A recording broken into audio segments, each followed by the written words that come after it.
अब राजा श्वेत शिव की आराधना कर रहे हैं। आज राजा श्वेत का अंतिम क्षण था, प्राण छूटना थे, मात्र 3 सेकंड बचे हुए थे। मंदिर में बैठकर शंकर की आराधना कर रहा था। धर्मराज ने अपने दूतों को, यमराज ने अपने गणों को भेज दिया। यम के दूत गए,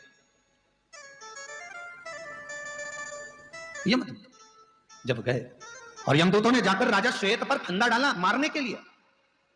जैसे फंदा डाला, राजा श्वेत के गले में जैसी फंदा पड़ा तो भगवान शंकर के गण वहां आ गए और उन्होंने यमदूतों को भगा दिया। यमदूत ऊपर गए, यमराज ने पूछा, ये तुम्हारे आंख किसने फोड़ दी? ये चेहरे पर लाल लाल क्या हो गया?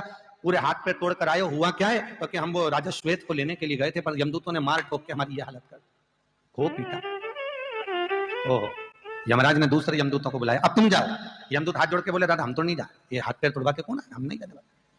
तो यमराज ने कहा, एक काम करता हूं, मैं खुद जाता, मैं स्वयं पहुंच। और यमराज गया राजा श्वेत को मारने के लिए। अंतिम क्षण है, मात्र 2 सेकंड और बचे।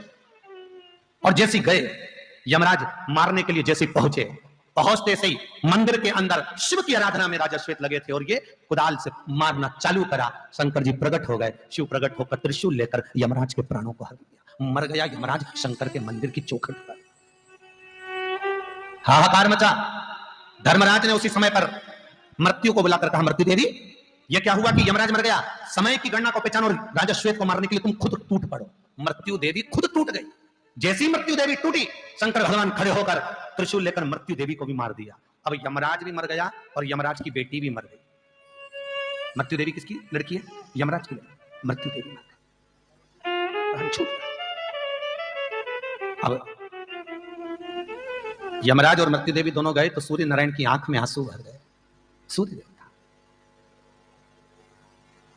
आंख में आंसू भरते ही सूर्य नारायण भगवान विष्णु के पास जाकर बोले कि मेरा बेटा और मेरी पोती दोनों ही मर गए। वो तो धर्मशास्त्र को देखकर गए थे कि आज इसकी अंतिम दिन है, अंतिम तिथि है और इसको पकड़ना है। फिर क्या दिक्कत थी शंकर जी को? शंकर ने बीच में अड़चन क्यों उत्पन्न करी? तुरंत भगवान विष्णु, भगवान ब्रह्मा, 33 कोटि देवता शंकर भगवान के पास पहुंचे। भोलेनाथ हर हर। भगवान शिव के पास पहुंचे। भोलेनाथ, शंकर जी ने पूछा, हुआ क्या? महाराज ये बताओ कि तुमने इस यमराज को और इस मृत्यु देवी को क्यों मारा? शंकर भगवान बोले, मारने का कारण केवल इतना सा था कि ये बिना पूछे पृथ्वी पर आए कैसे। किसी के घर में आते हैं, कोई सामान उठा के ले जाना है, फ्रिज ले जाना है, कूलर ले जाना है, पहले घर के मालिक से पूछो तो सही। बोलो चीजियों सही है कि नहीं है? बोलो अच्छे से जोधपुर वालियों, सही है ना? तो अगर किसी के घर में आओगे, कोई सामान उठाकर ले जाओगे तो पूछो तो सही कि हम ये ले जा सकते हैं। तो भगवान विष्णु ने पूछा, यमराज ने नहीं पूछा। नहीं तो क्या लेने आया था यमराज? तो कि राजा श्वेत को, तो ये तो इसका काम है, लेके जाएगा, ये बता के थोड़ी ना आएगा। तो शंकर भगवान बोले, सुनो नारायण, ब्रह्मा, इंद्र जितने खड़े हो, आज अच्छी तरह से सुन लेना।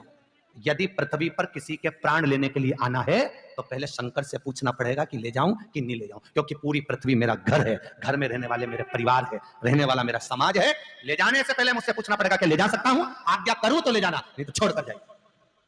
प्रभु अभी ये यमराज और मृत्यु को तो जिंदा कर दो। शंकर भगवान बोले, एक ही शर्त पे जिंदा करूंगा, पहले वचन दो।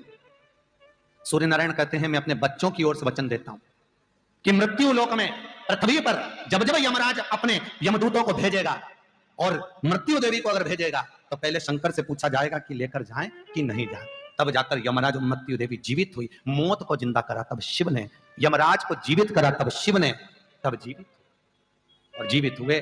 तब से नियम है कि किसी के भी प्राण छूटते हैं तो सबसे पहले पंडित महामृत्युंजय का पाठ बताते हैं, क्योंकि महामृत्युंजय चलेगा, शंकर का भजन करेंगे तो यम के दूत जब उठाने आएंगे तो पूछेंगे शिव से, ले जाएं? शंकर बोलेंगे, अभी मेरा भजन कर रहा, चुपचाप जा। अकाल मृत्यु वो मरे जो काम करे चंडाल का, काल उसका क्या बिगाड़े जो भक्त हो महाकाल का। शंकर का स्मरण करने वाला, शिव का भजन करने वाला कभी डिगता नहीं। क्या नहीं दिया? राम जी महाराज भजन में लीन हुए,